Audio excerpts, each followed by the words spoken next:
and those who are the youth and families with resources. We have a website, we have monthly professional meetings, and then we co-host these quarterly CEUs with Aurora. So thank you, Aurora, for supporting our mission at the coalition. And if you're interested in joining, if you do work with youth or families, you can shoot me a text or let Debbie know, and we'll get you on our list. So I'm going to go ahead and present our speakers. They have a lot to go over, and I'm really excited to learn from them. I get to see them a lot, so I'm happy to share them. Kristen Alaniz, MED, MSW, LCSW, MCT, CCATP, she, her, hers, is a mindfulness practitioner and regularly uses mindfulness to support client success in overcoming challenges with ADHD, anxiety, trauma, recovery, and life transitions. In addition to daily practice, Kristen has completed certifications through the Mindfulness-Based Skills Reduction, MBSR program, and the Dallas Yoga Center, an APA-recognized mindfulness credentialing program. Kristen's other training and certifications focus on third wave modalities, including ACT, polyvagal theory, dialectical behavioral theory, and cognitive behavioral therapy. Her work history, she's amazing, people. Her work history includes both administrative and clinical work in nonprofit community organizations, a position as Associate Clinical Professor of Human Behavior for 11 years at Northern Arizona University, ongoing clinical practice and research on the efficacy of cognitive behavioral curriculum in mutual self-help groups for families of individuals struggling with substance use issues. And she's been doing that for the last 6 years. In 2023, Kristen joined the Counseling Consultants as a partner, co-owner, and clinician.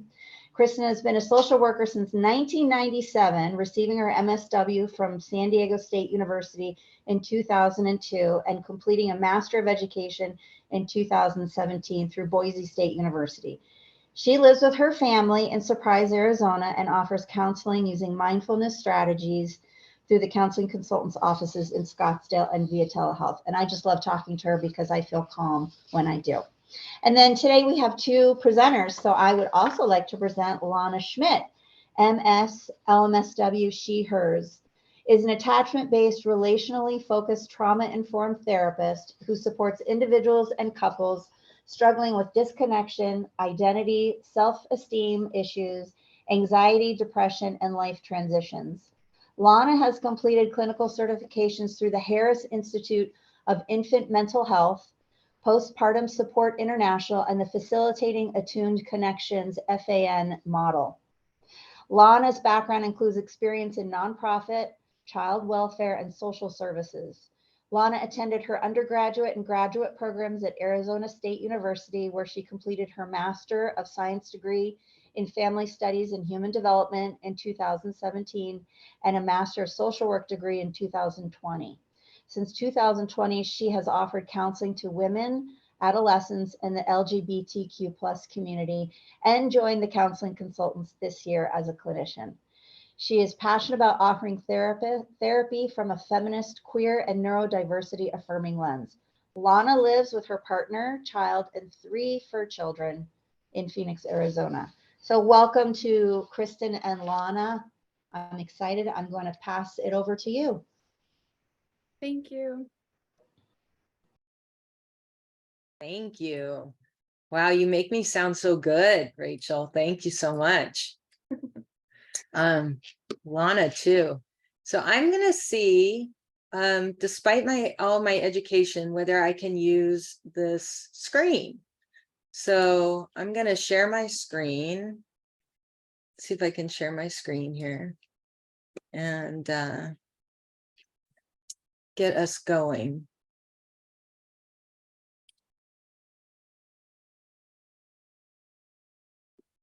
And I really apologize because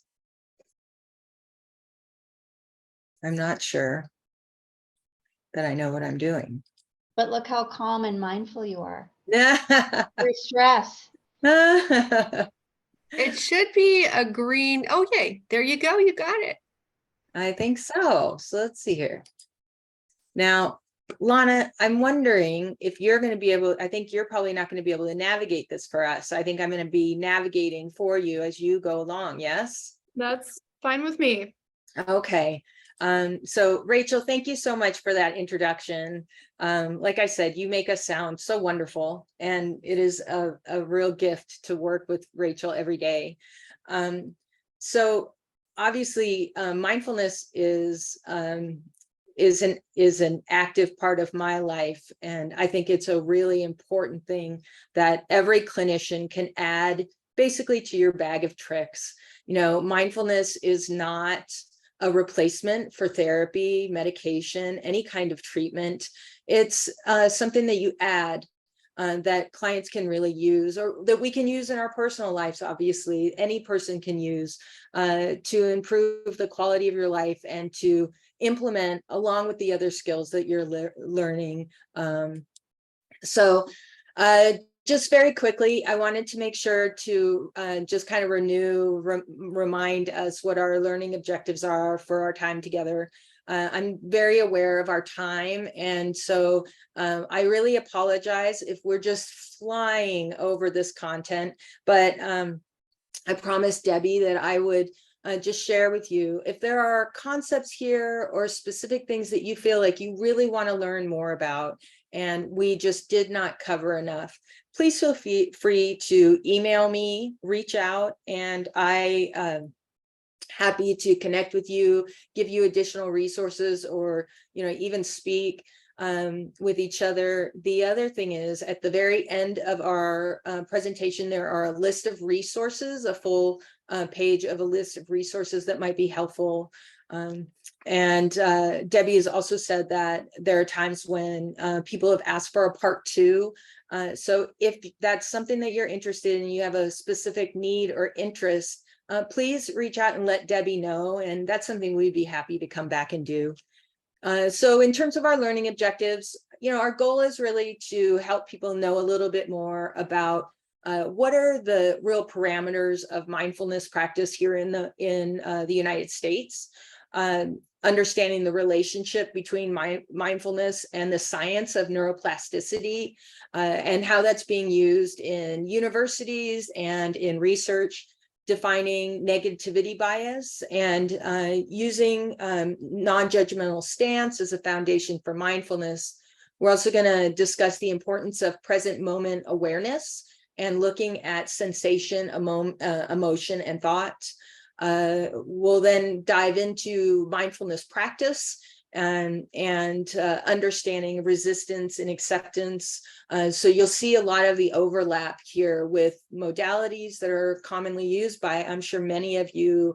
And then we'll be taking a look at some very specific applications that you can use in day-to-day. And I have included at the very end of our PowerPoint specific activities. I'm hoping we'll be able to get to them. If not, they are there for you to use, because we'll be talking about so many fundamental concepts.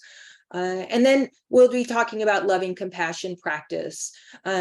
So again, as you have questions, please let us know. I believe we're going to be breaking about midway through the PowerPoints to ask questions, answer questions. So if you would put any questions you do have in the chat, then Rachel's going to help us kind of flag as we go along.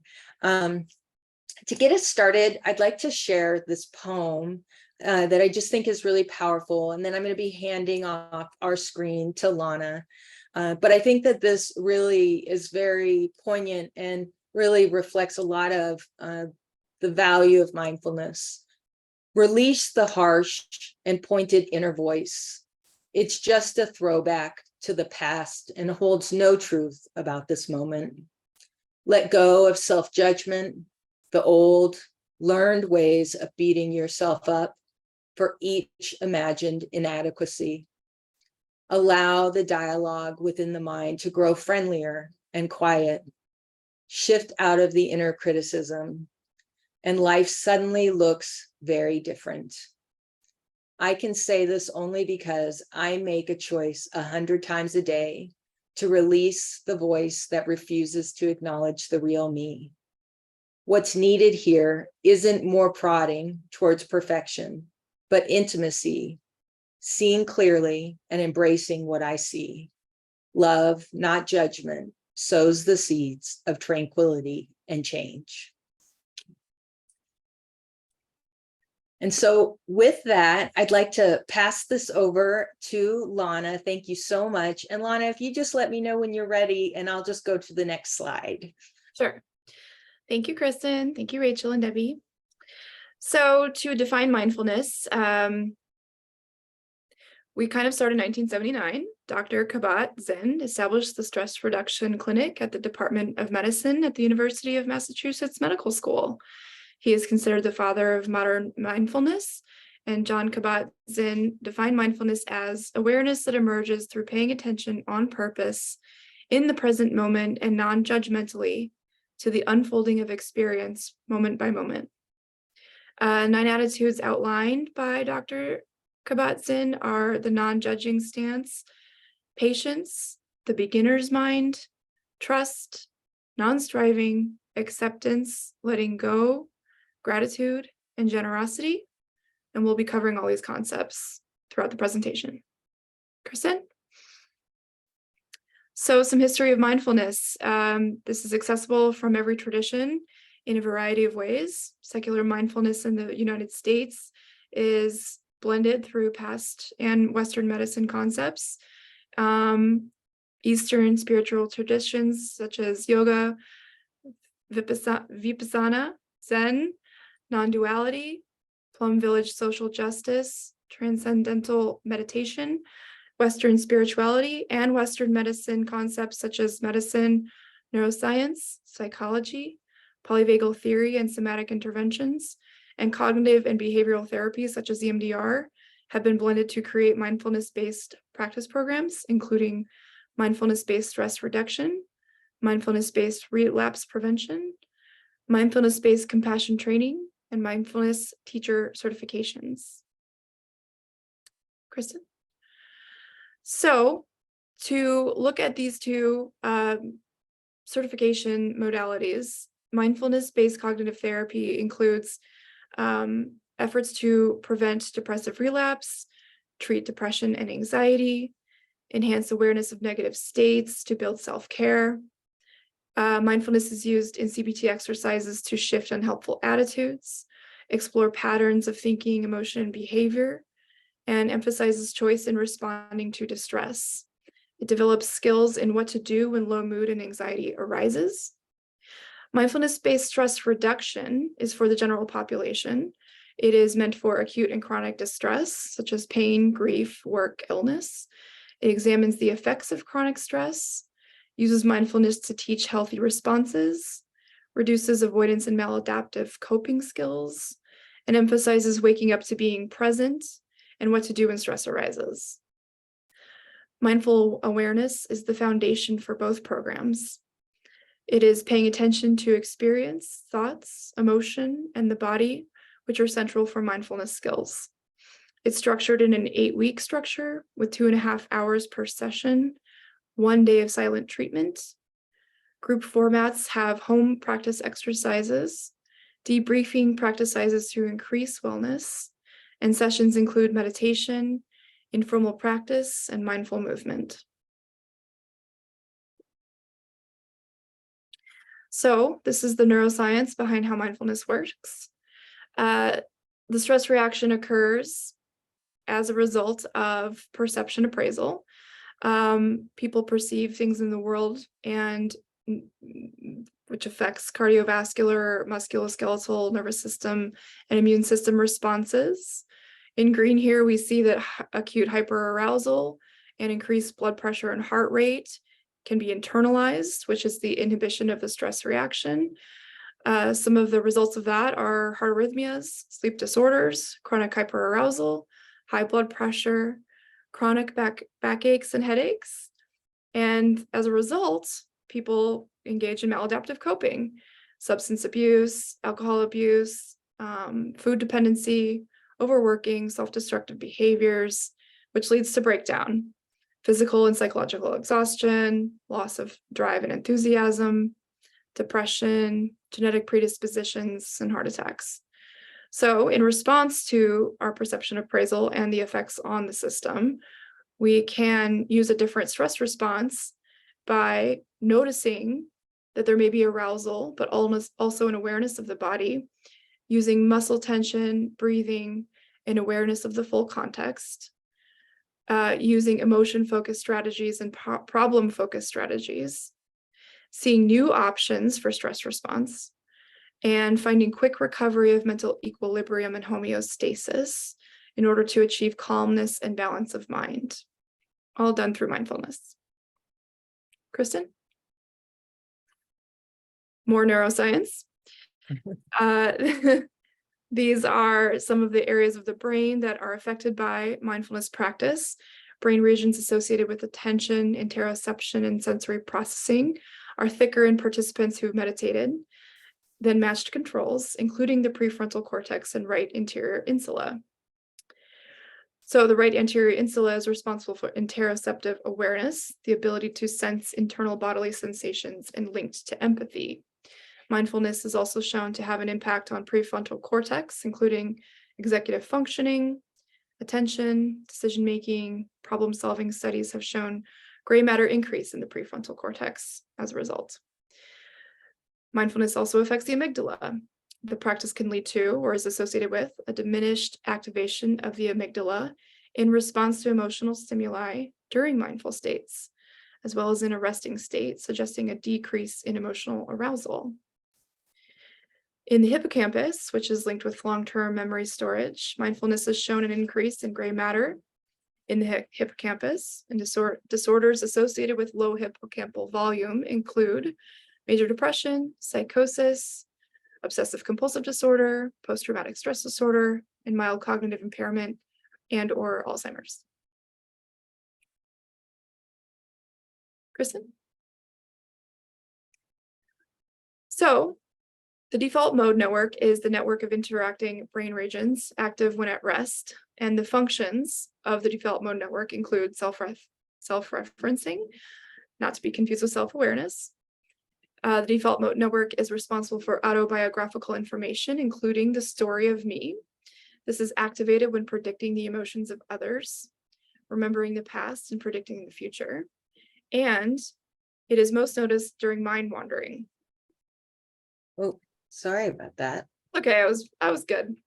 Can you Okay. go back one? Yeah, let me see if I could try to do with that. So we're going to talk about the Teflon versus Velcro comparison metaphor. Negativity bias refers to our proclivity to attend to, learn from, and use negative information far more than positive information. So the metaphor is that the brain notices negative experiences like Velcro and attaches to them like Velcro, whereas positive experiences attach, or the brain attaches to positive experiences like Teflon. It slides right off. We can think of this as an asymmetry. Can you go back? Yep, I'm sorry about that. My computer keeps doing that to me. We can think of this as an asymmetry in how we understand negative and positive occurrences to understand our world, one in which negative events elicit more rapid and more prominent responses than non-negative events. So, the way that mindfulness affects emotion regulation and self-awareness is it affects our ability to regulate emotions and our responses, which are defined as a set of processes by which the individual influences which emotions they have, when they have them, and how they experience and express them. We know emotional regulation is depicted as a spectrum. Emotional dysregulation is unconscious, effortless, and automatic. Emotional regulation, in contrast, is conscious, effortful, and controlled. Dysregulation engages the amygdala, while regulation engages the prefrontal cortex. When we work to decrease emotional activity, this leads to heightened interoceptive awareness, including the right anterior insula, decreased activity in the amygdala, and increases self-awareness, which is the conscious knowledge of one's internal experiences. By practicing mindfulness, we get to know our thoughts, our feelings, our physical sensations, and responses.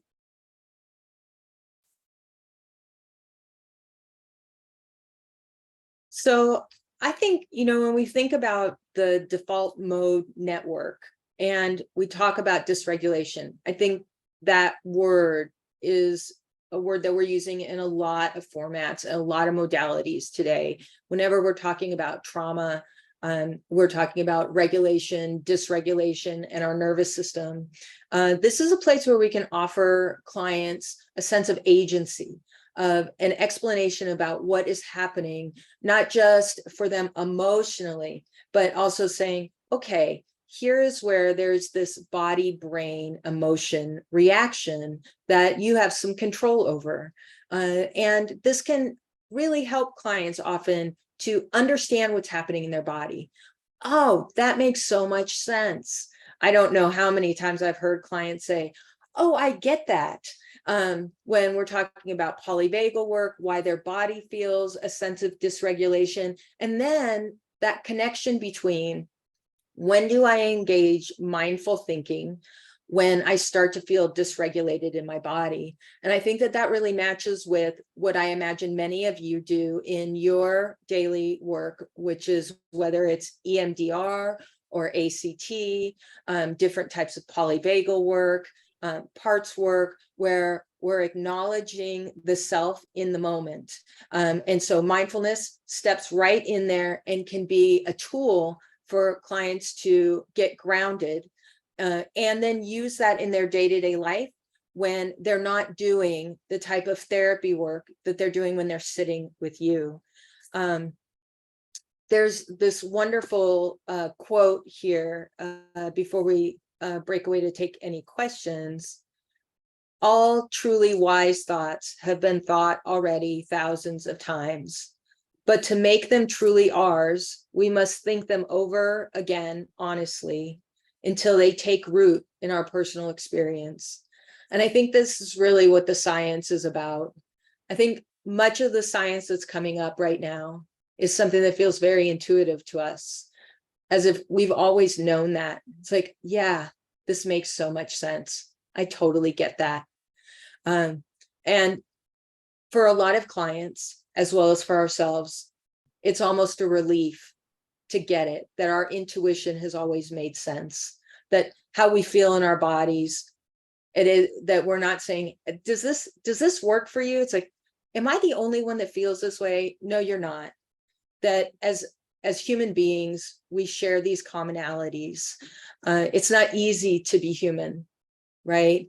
And so many of us were working hard towards the sense of perfection, and there is no perfect. Yeah. So helping clients to explore that is really powerful, both in the therapeutic work we're doing, but also in this mindfulness practice.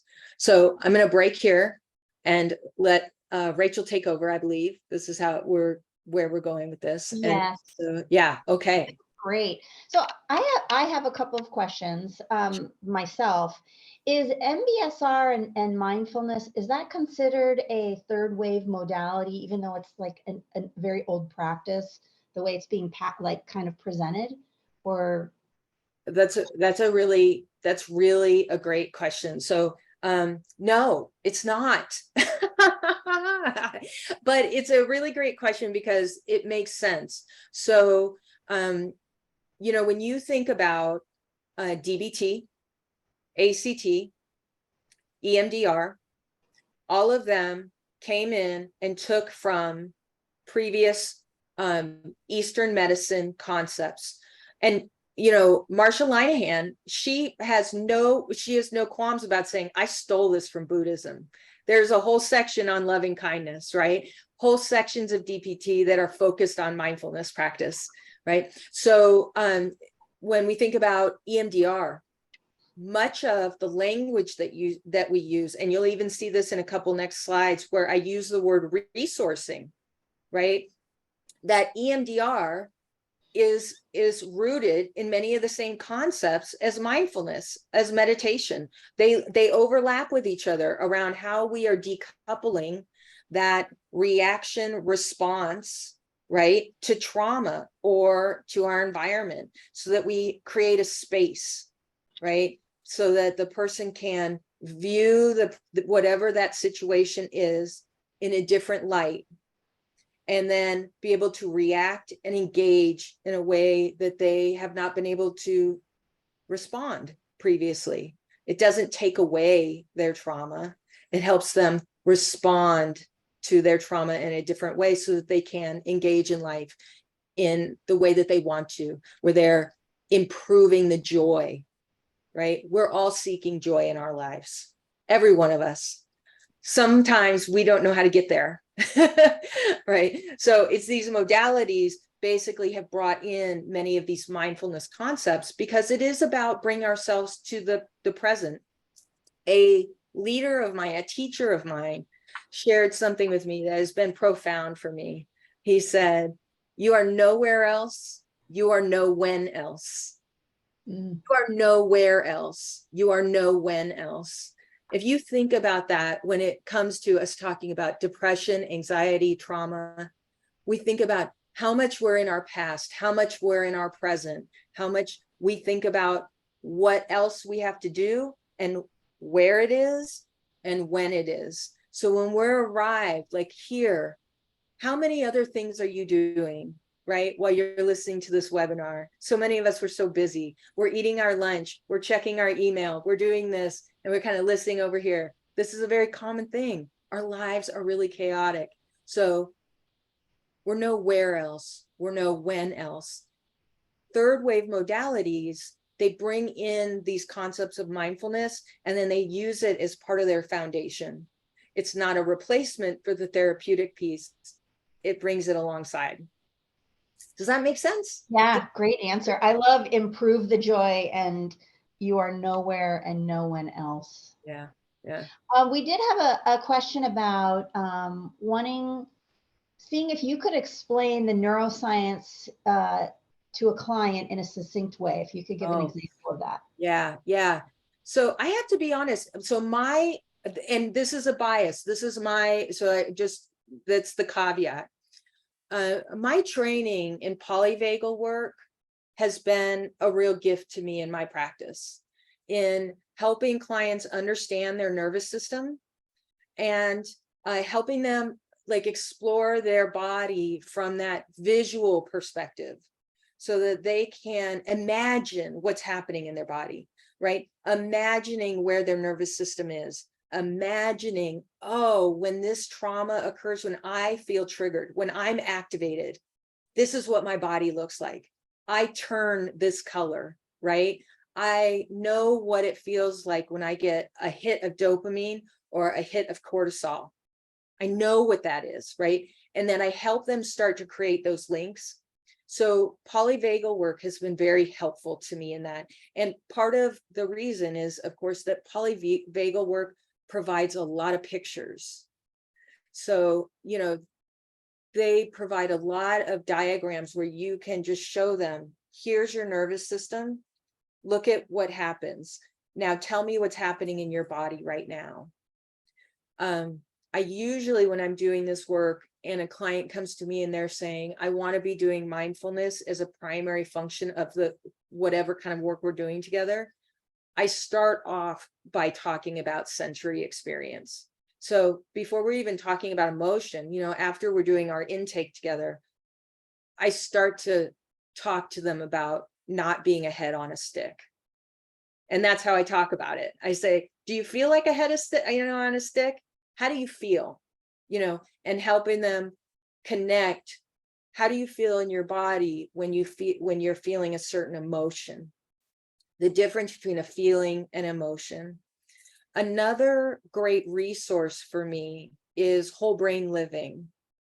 And whole brain living is another place of explaining how the amygdala is engaging with the person to decouple. And here's the language I always use, and I show this. I don't know how many times I do this a day. And I think many of us here today have heard the saying, so neurons that fire together, wire together. So that language of the more you're creating these ruts in your brain, so negative thoughts or difficult pathways, the harder it is for you to maintain and create joy. And what we're looking to do is break those and create new ones, right? So I do a lot of things where I'm actually showing them, right? Rather than just trying to explain something that feels very out here, I want them to see it. And I want them to have that image for themselves. What does that look like to you? If I'm being quiet and I'm breathing, what does anxiety look like? It looks red. Okay, I may not be able to tell you what anxiety really is like with my words, but I can tell you it looks red. I can tell you that it feels a certain way. I had a client once say, it feels like glass shards. I can feel those down in my arms. I was like, you can't give me a better description than when I feel anxious in a certain way. Then it feels like glass shards, right? Then that's all she ever had to say again in our sessions. I feel all those shards everywhere. I knew exactly what she was talking about. And I had a really clear sense of her somatically, what was happening in her body. So Heather, I know that that's probably not a great answer because we have such a short amount of time, but I would love to have more conversation with you, and you're welcome to contact me so that we could just have a chat. But that is like the best answer I could give you right now, is like helping with those really clear, explicit, here's your brain, this is what your brain looks like, this is what's going on in your body. Okay, let's go from there.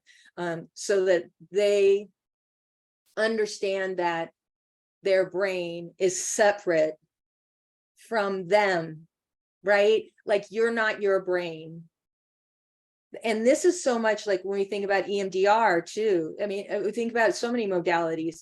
This observer, this is different than being somebody, this is different than when we disassociate or we derealize. No, this is the observer where I'm able to step back. Like we've all had a joyous moment where we're sitting there, we're standing there, we go, I don't want to forget this moment because this is amazing, right? This is amazing. I don't want to ever forget this. It is, yes, Jessica, this is so about ACT.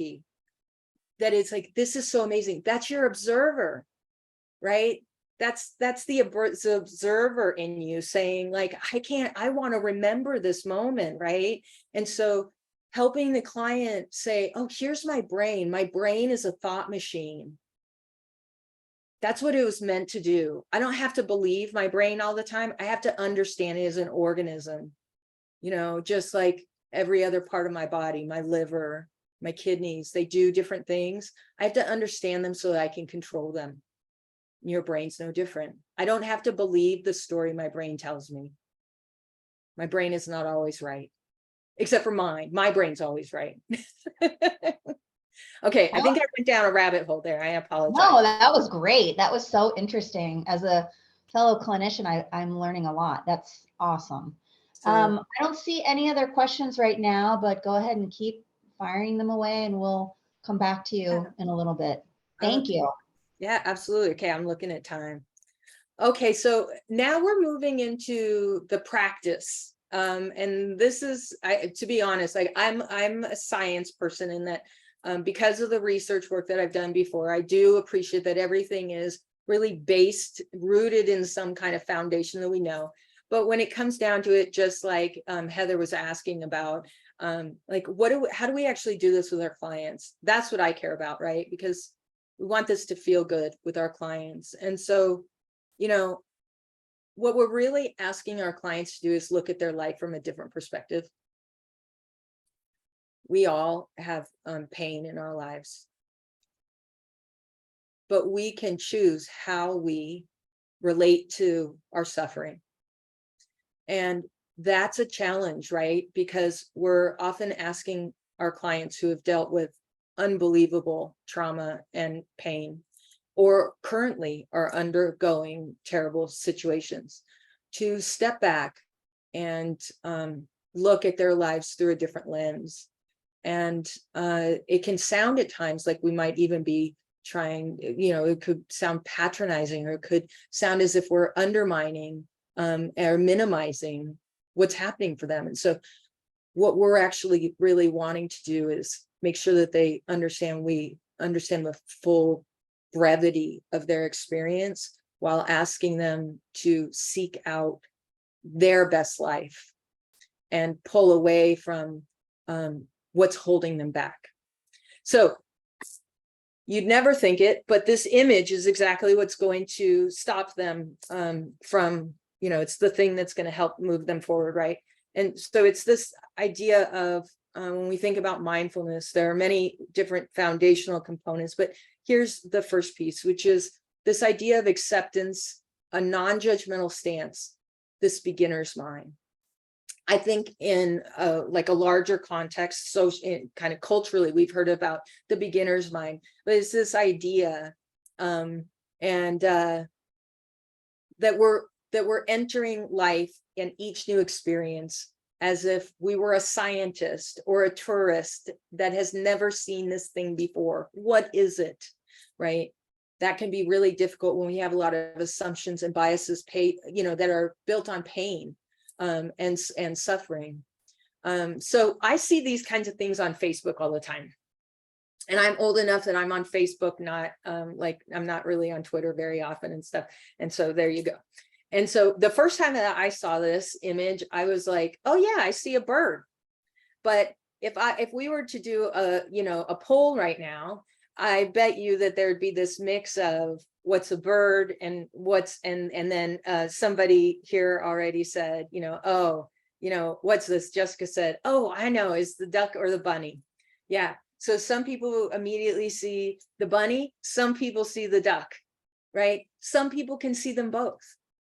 And this is very much about neuroplasticity, right? Because neuroplasticity, and this heads right down, Jessica, that pathway of ACT, we're trying to build that brain that can accommodate change. I don't have to be right. And what I believed was true yesterday, Neil deGrasse Tyson would agree with me, doesn't have to be true tomorrow, right? As new information comes along, I can adjust. And by adjusting, I recognize that I can be emboldened in life to be happier, right? Because that's the bottom line. When life, we're seeking out joy, right? And a good life is a collection of good moments. So we have to be present for those moments. And if we're trapped in our past because we're elsewhere and we're elsewhen, then we're not living that best life for ourselves. So the goal is to see the bunny and to see the bird, and then to be able to choose that I want to see the bunny, right? Instead of being stuck seeing the bird, and when everybody else sees the bunny, saying, I'm unwilling to see the bunny. That's not what we want, right? We want to be able to see both and then be able to make the choice, because life is also about choices. The ability to make the choice that you want to make. So this acceptance and non-judgment, we look at it from both lenses: self-judgment, self-criticism, being our own bully, and then also the judgment of others, right? And this has two major components to it, but they're kind of like the flip side of the knife. And before I go on, I'll just note, some of you know of Dan Harris. He was the CBS anchor. He had a panic attack on live TV. This was a while ago, maybe about 15 years ago. And it was how he made his first steps into mindfulness, and he now changed his career, and he's a writer, and he is the founder of 10% Happier, which is based on is a whole app and books and all kinds of different stuff that are focused on mindfulness. But he said, as he started to do this, he began the idea of, this is the story of the love of life, of my love life and love story with me. That he had to, if he was going to be less of a jerk to others, he had to be less of a jerk to himself. And I love that, right? So often we're so violent with ourselves, right? We're so violent, the language we use with ourselves, things we would never say to another person. And I think that's something that many of us as therapists tell to our clients. Would you ever say that to another person? Would you say that to your friend? Of course not, right? But if you say that to yourself all day long. So the shoulds, the should on yourself, this is that idea of stepping away from it. Can I lean in to giving myself a break, giving other people a break, forgiveness, not necessarily forgetting, but forgiving and looking at things for what they are. Oh, I did it again. Oh, let's see here. Okay, the rabbit hole. So mindfulness, and talking about mindfulness, is really this ability to look at things from a different perspective, and dealing with it from a place of, can I take a different action than I've taken before? And that's obviously not easy. So there are plenty of times when we say that to ourselves, we say that to our clients, and it's easier said than done, right? So it's easy to be mindful, like to know what you're supposed to do, right? We say to our clients, our client might say to, or I might say to myself, you may say to yourself, I need to let go of this. Okay, then what?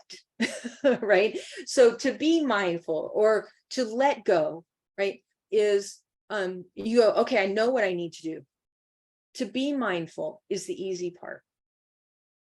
To actually remember to be mindful and to practice it, that's the hard part. And so the practice is what, right, mindfulness is all about, right? Is the daily practice. And this is where we have to make a commitment to the practice. So there are many different types of models of mindfulness, and you think we could go on and on and on about different perceptions of how to go ahead. But I would say, in a nutshell, we have these 4 different areas we want to look at: concentration, care, which is also where we would talk about loving kindness and loving compassion, clarity, and then equanimity. And so very quickly, I'll go through these as quick as I can. And obviously, I don't like to talk, so that's going to be tough.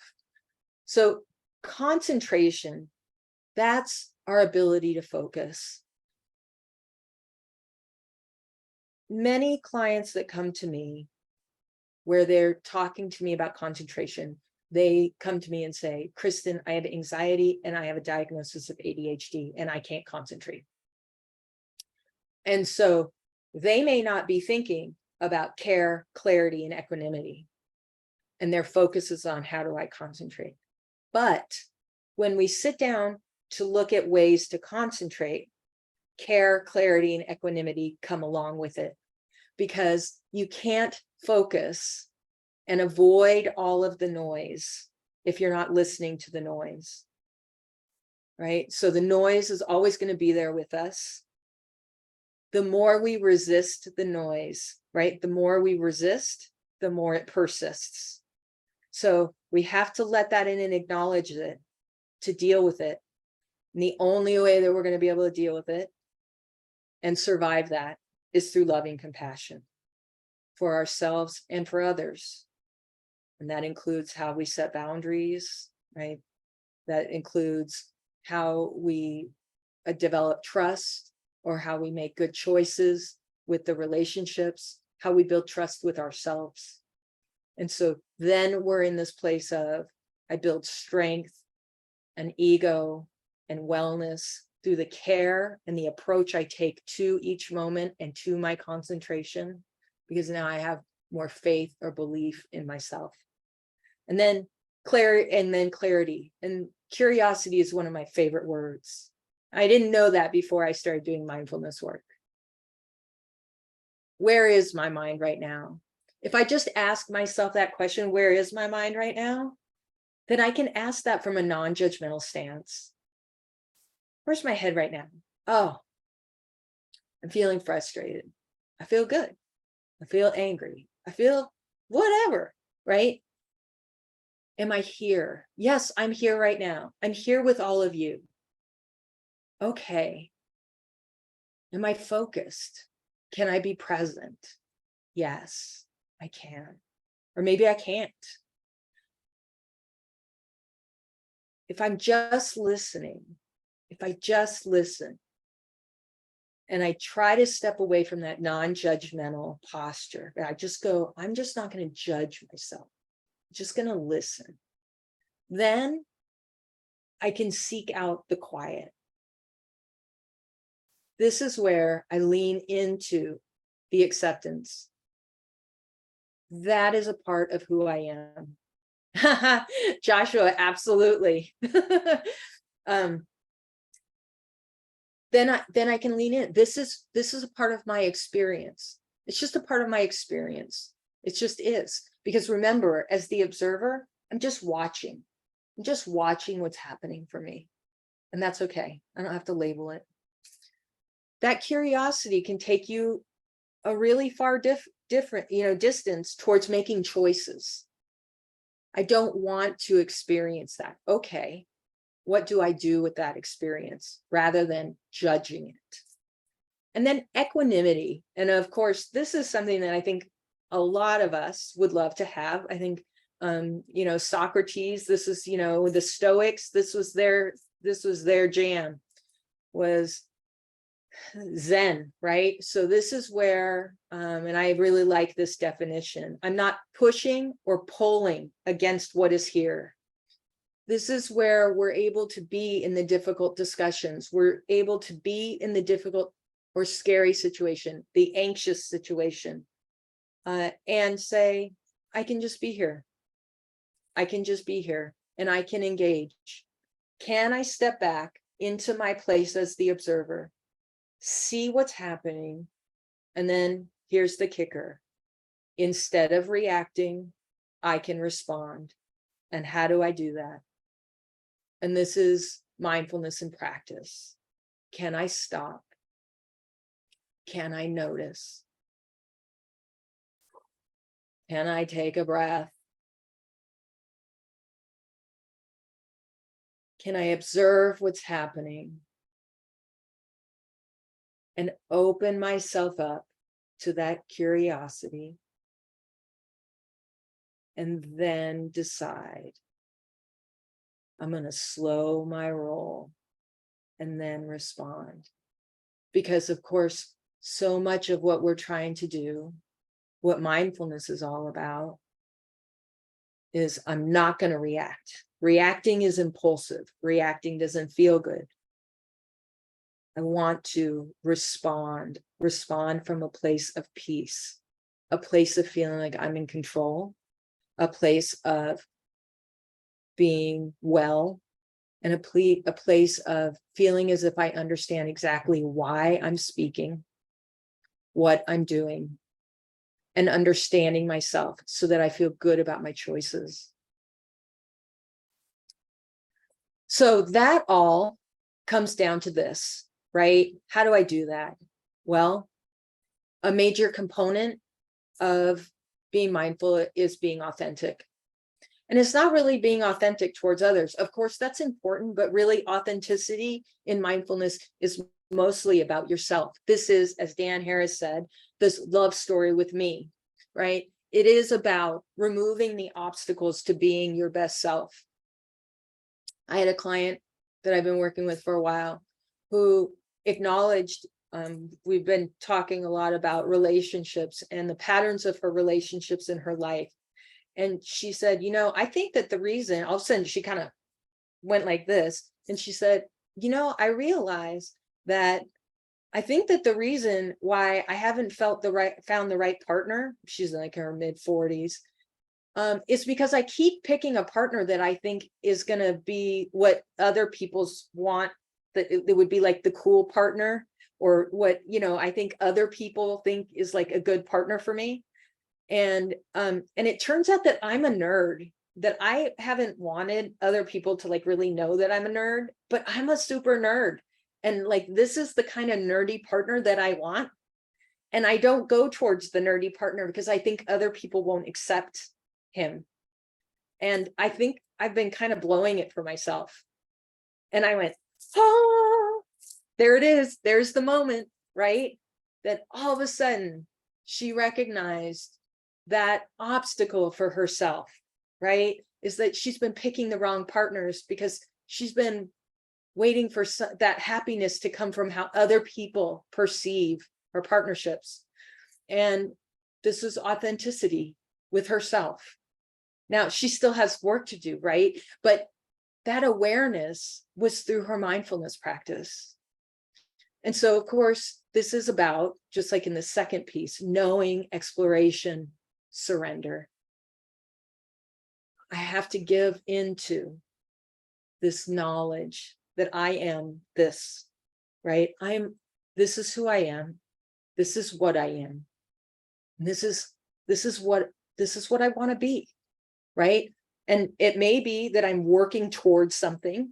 It might be that I can be at peace here, but I have to balance an awareness of, I want to own who I am and acknowledge that, accept that. I need to balance my striving, right? Quit the not good enough monsters, right? So, you know, I really love Daniel Goleman's doing work with a Buddhist monk. They've come together to look at this handshake meditation that's about really about radical acceptance. But what they talk about is beautiful monsters, right? These monsters that haunt us, that we say, okay, but every monster that we have in our life, there's a plus and a minus to them. We have to find their beauty and then take that beauty, learn from it so that we can release them. So we have to acknowledge when we're striving too hard. My client, she's striving just too hard to do something else that really wasn't in her nature. Once she realized it wasn't about her nature, oh my gosh, that's not my nature. What is my nature? Now I can start working towards that path of joy. What a gift. What a release, right? And that's what it felt like sitting there with her in that therapeutic session. I took a breath. I was like, that feels great. So here we are. And you go, okay, so what is this? What is mindfulness in the moment then? Well, I talked a little bit about that. Stop, take a breath, observe and open, and proceed. Mindfulness in the moment at its most simplistic is being quiet, listening, and breathing. It's that simple. And of course, it's that complicated because, of course, sitting there quietly breathing is sometimes the most difficult thing you can do. And there are many different ways to go about that very simplistic thing. But there are some greater concepts that I think are important before I get to breaking those out, those different modalities of mindfulness. So I'd like to share just some of the things in terms of what we're actually doing in the mind. And I really like this Viktor Frankl quote. I imagine there are some of you, many of you, that are familiar with Viktor Frankl and his work in existentialism. But the quote is, "Between stimulus and response, there is a space. In that space is our power to choose our responses. In our responses our growth and our freedom. So here we are. We're looking for that space in our mindfulness. And we have some paths to go down. In terms of our therapy, every one of us, regardless of how much training you've had in mindfulness, can bring mindfulness into your practice, right? But there are some really important tools to know if you're doing that, particularly when you're doing trauma work. Know that there's really kind of two paths: focusing towards dysregulation and discomfort, focusing away from dysregulation and discomfort, and how to manage each. So I'll kind of quickly go through those as we get through the next couple slides. So there's also, and you'll notice here, there are many things that are very shared here. There's only a couple that are different. So on focusing toward, always having a grounding or an anchor. So we're developing some kind of home base, and we commit to that home base every time we sit down or we begin a mindfulness practice. You only commit to it for the time that you're sitting or that you're in that mindfulness practice, or it may be your go-to. But these are things like the breath or a word, a mantra. It could be a neutral sensation, like feeling your hands or your feet. We often talk about grounding our feet, right? Setting an intention. So I'm going to give some examples of setting intentions in a few minutes, but setting intentions is really critical, because that also provides some structure in that when we're thinking about how we're providing some containment here, which is so important, because this idea of a wandering mind is an unhappy mind is really powerful. In focusing towards, we're actually leaning into discomfort. So this is for the person that feels like they have the skills, the tools to already be there with whatever emotion and dysregulation is existing, and is then able to be in that curiosity and acceptance, to be like sitting there saying, I feel really uncomfortable. What am I experiencing? How is this coming up for me? How do I want to manage this? Can I move through this? I know I can move through this. All right, I'm moving through this. What am I experiencing? Then identifying patterns. So that's, again, through that process, saying, oh, I'm listening to myself. Listen to how I'm talking to myself. What am I saying? Oh, I hear this. I keep saying this to myself over and over. That doesn't work. That's not good. Or maybe this is really good. I need to use that over and over again. Acceptance of the current experience. So this is also about that somatic piece where we're getting comfortable with ourselves. I'm not a head on a stick. I'm not a head on a stick. We get so, whether it's trauma or life, the little T's and the big T's, that we're in that space where it's like, I don't know what I feel like in my body. I know my emotion, but I can't tell you what that feels like. Sitting and saying, I know what this feels like in my body while I'm experiencing this emotionally. Okay, I'm being here, I'm being present. And then moving outward, expanding gratitude, humility, and generosity. So we know that, there's just a lot of science around this to show that the more that we give, the more generosity and humility that we're able to share, the more gratitude we're able to share with others, it increases our happiness, right? So the more that we can express that, now we have a selfless, right, reciprocal happiness that's happening. And that's very powerful. And then a freedom from judgment. So we're trying to practice that, like I gave that example of I'm just listening to myself, right? I'm not judging, I'm not shoulding, I'm not telling myself what I should be doing when I'm not, I'm not sitting at my desk in a meditation pose saying I should be doing all of these other things. No, I'm right here, right now. I'm exactly where I'm supposed to be. I don't have anything else to do. I've accomplished everything that I need to accomplish in this moment. My job is to be here right now, in this moment with you. Right? I've arrived. I can rest here. I can rest here in this moment with myself and be safe in this body. I'm at home. I'm at peace in this moment. That is our focusing toward.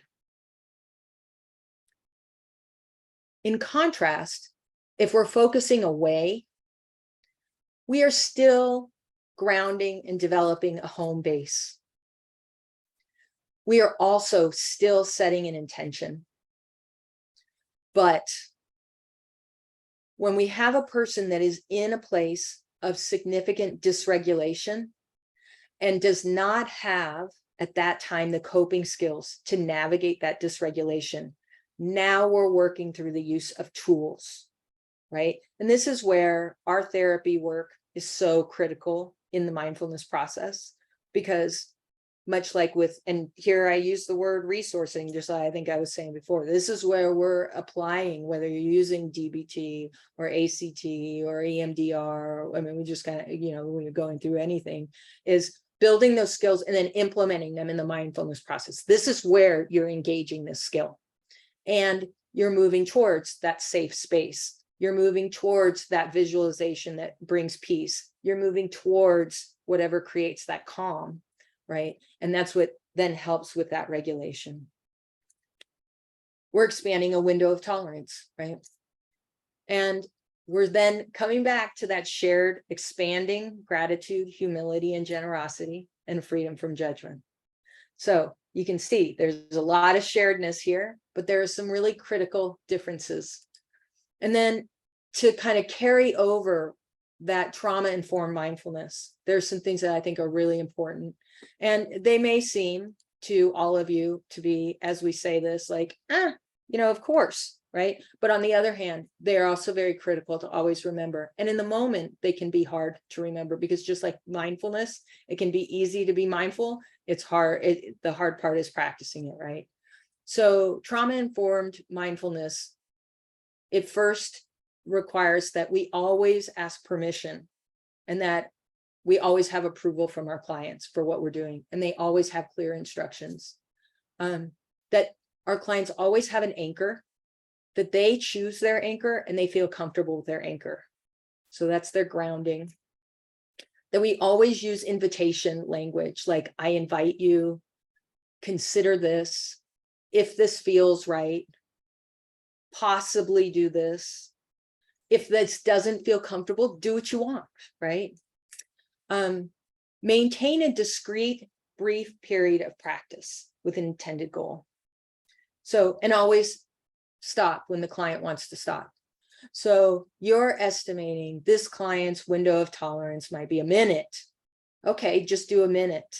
Or evaluate where the client's tolerance is. Let's try 30 seconds. They do 30 seconds of mindfulness with you and they're like, oh, that was easy. Okay, let's try 2 minutes. See how that goes. All the while reminding them there is no wrong way to do this. If 2 minutes is too long, that's okay. You still had success, right? There's always a space for congratulation. Whatever you accomplished was a win.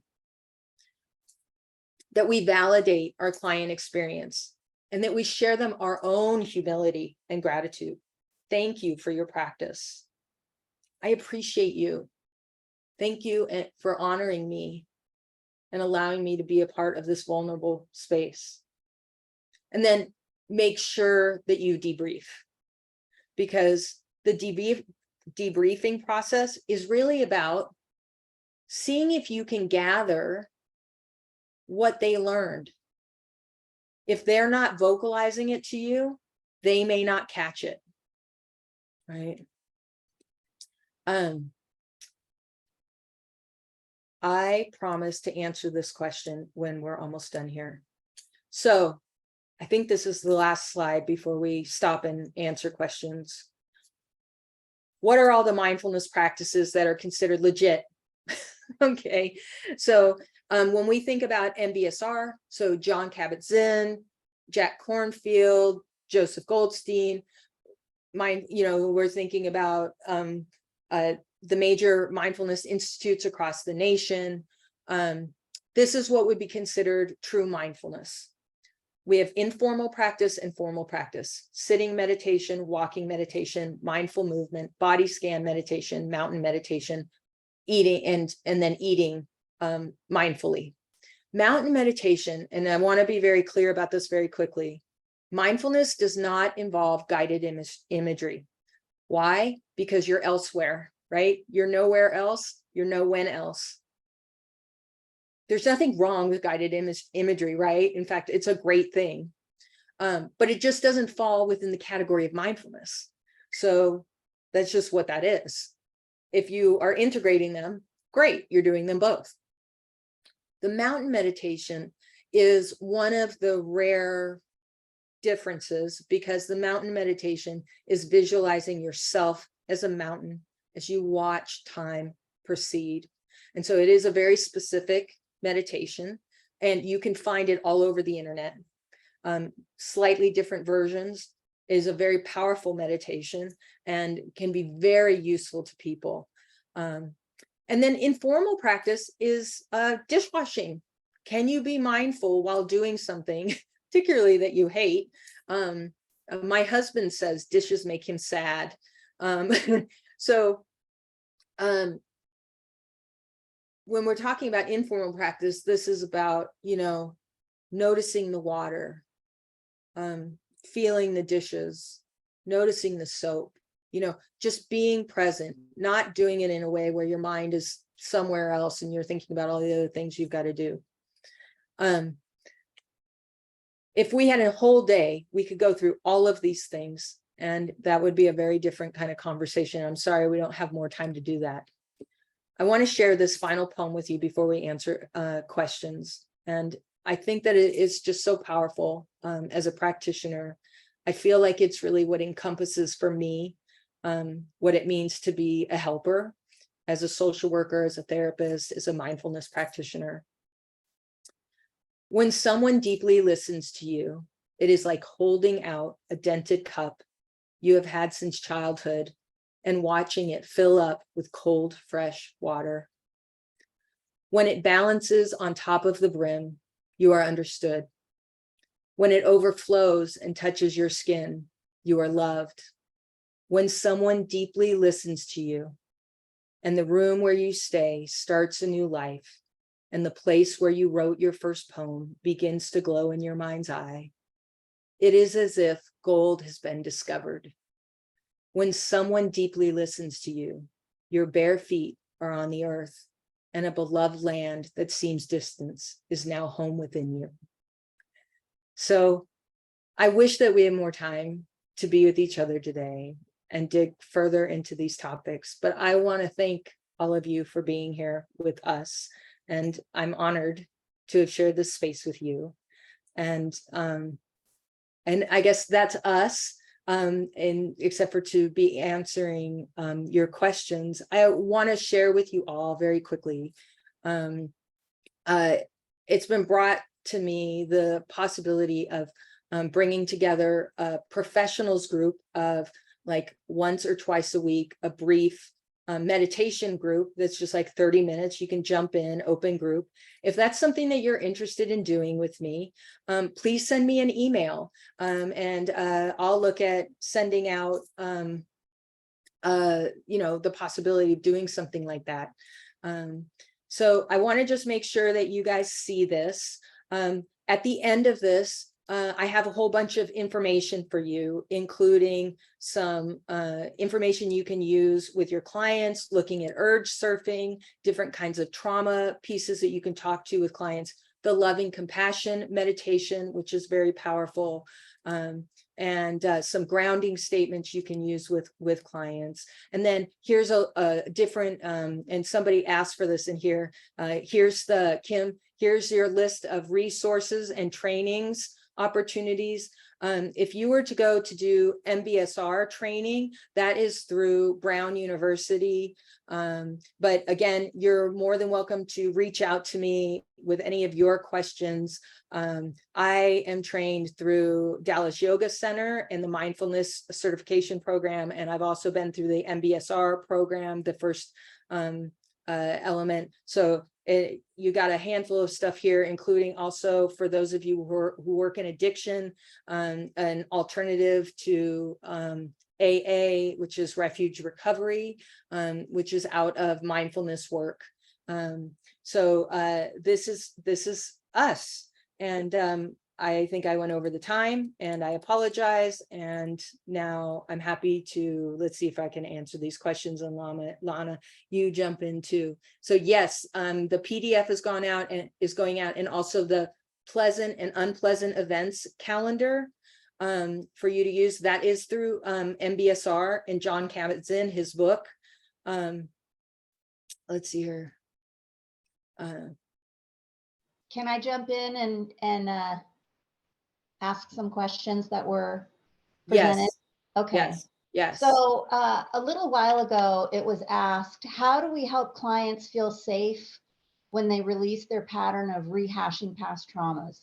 Gaining a new perspective can feel unfamiliar, which can be scary territory for some, even if they crave joy. So Yeah. how do we help clients feel safe? Okay, well, let's get together for another whole, right? This is like, that's like a whole nother discussion, right? Right. I think to me, I think that that's where our modalities come in. Quite honestly, I think that's where, this is where we're bringing in whatever your specialty is, whether it's DBT or ACT or EMDR or CBT or parts work. That's where you're creating that safety space. I think it also has to do with your level of comfort with mindfulness work, where you're building that space. I will be very honest with you. And again, this is my bias, like I said earlier.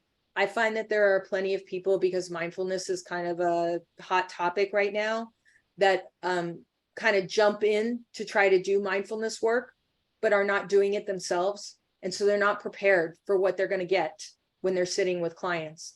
And so my best recommendation to you is do some mindfulness work on your own, so that then you can see what that looks like, so you can see what it looks like from the inside to spend time with that. And so then you'll be able to integrate it with the modalities that you already use when you're doing trauma work. You'll understand for yourself, oh, I know what that looks like. I understand what that feeling of dysregulation looks like, or what that might be when the client's describing it, right? I know that that's not a great answer in this moment, but I feel like your question is an amazing question. And I also think it's like a huge question that we could spend hours on. I mean, seriously, hours, We're going to have you back. There was a question earlier about how, excuse me, how to document this in a progress. Yes. Okay, so I'll tell you what, on multiple platforms, like if you are on any of the national platforms for insurance, and I'm talking about like Talkspace or Sondermind or BetterHelp or things like that. If you're looking at insurance, if you work in, you use Simple Practice, they all offer, it says mindfulness on there as your modality. So it's just in there now. The thing that is really important for everybody here, as long as you are not MBSR certified, is that if there is a button that says MBSR, you don't click that because that's only for MBSR certified trained therapists. But if it says mindfulness, that's what you click. Now, let me also say, this is another place where I say it's really great to get some training. If you love this work, if you're inspired by what I'm talking about today, then it's really great to go out and look for some training, so that you start to really get all of the different kind of nuances of different things you can be working with your clients. And then that's how you're actually documenting it. Many of my notes, I start off by talking about the therapeutic work that we're doing together. And then I move into talking about the mindfulness work that we're doing together.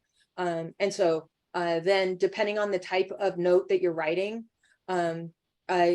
once you get to the place where you're talking about your intervention, and then you're actually speaking to how they're using the mindfulness practice, and then what the mindfulness practice is. So really quickly, I have a client who is dealing with ADHD, and I'm having her do japa meditation. So japa meditation is a very specific meditation for focus and concentration. And so we did that training on how to do that.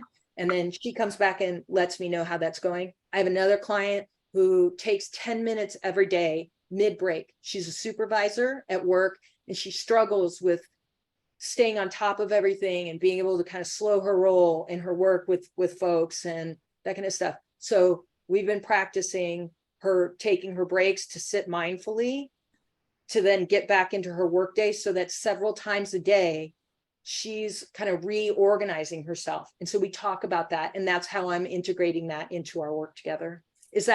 Did I answer the question?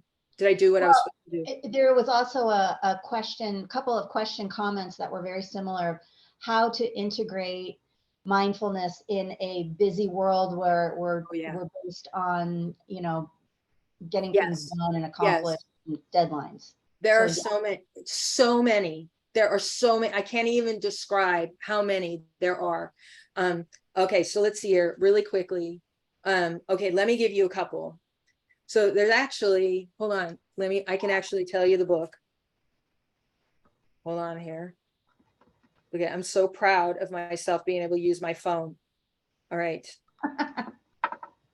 Right, it's those little things in life.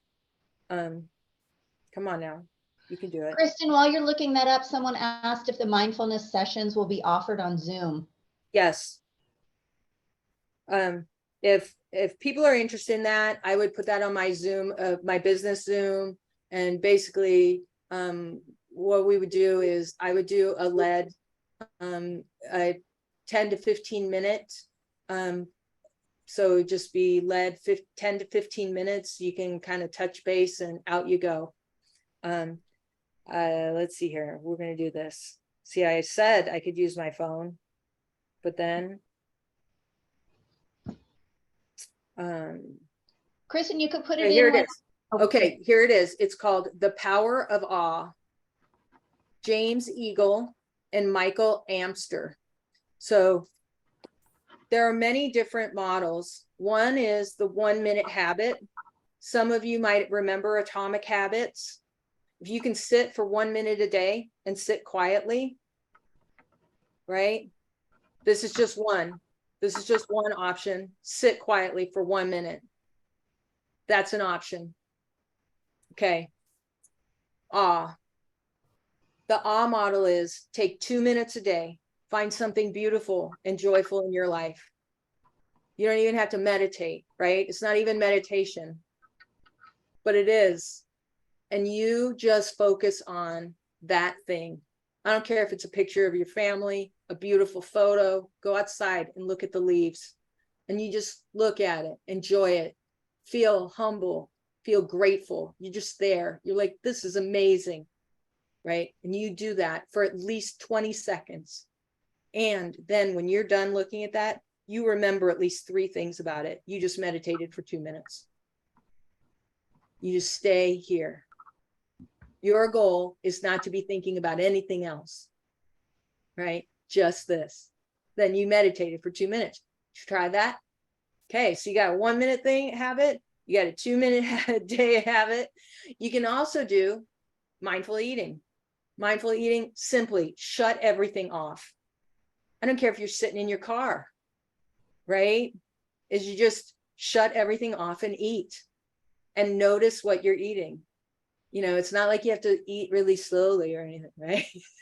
You just can't like shove it in your mouth like we do when we're running from place to place, right? You just sit and eat. That's mindful eating, sit for a couple minutes. You're in your car, you're going from meeting to meeting, or you're in your office and you're going from Zoom to Zoom. Close your eyes between each Zoom. Just close your eyes for as long as you can and just focus on one thing. You know, these are these little teeny things. No, it's not formal meditation. If you want to do that, you know, like that's something that I do. If you want to do that, great. There's a whole bunch of stuff to do that, right? But like you said, the majority of the world, you have kids and this and that and life and all these things, right? You don't have to do that. What we're looking for is to improve the quality of our lives. Kristen, somebody said to not close your eyes while you're driving. That's a great I think tip. that's really good. I did say you're just in your car. So I, on behalf of Aurora and the Scottsdale Youth and Community Coalition, I want to thank Kristen and Lana. This is why I love you both. You're amazing, and this was wonderful. So thank you so much for being here and presenting that. Debbie, did you have any final thoughts? Oh, just to say thank you so much. And the whole, you know, anytime I hear be quiet, I have to laugh because I swear my brain is like a bag full of cats.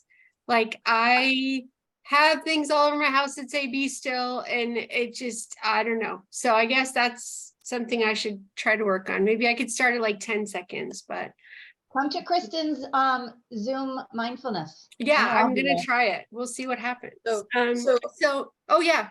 yeah, so everybody, so if you could share out my email, Debbie. I will. Yes, I'll put it on the CEUs will go out this afternoon as long as as well as the presentation. So I'll put your email on there. Okay, great. And so please let me know, everybody. And I'll put some, you know, I'll put a couple times together, and I'd love to have people join me. And like I said, 30 minutes, that's all. Yeah, and hopefully we can do a part 2 at some point. Our next CEU is going to be September 15th. The title is going to be, it's going to be about eating disorders. So I will get that sent out pretty soon, but I would love to have you back for a part 2, because I feel like there was so much information that we could have done like a mini series.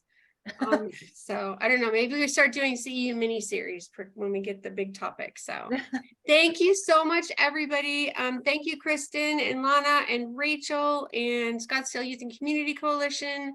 I hope everyone has an amazing and wonderful rest of your Friday and a fantastic weekend. And I will say goodbye.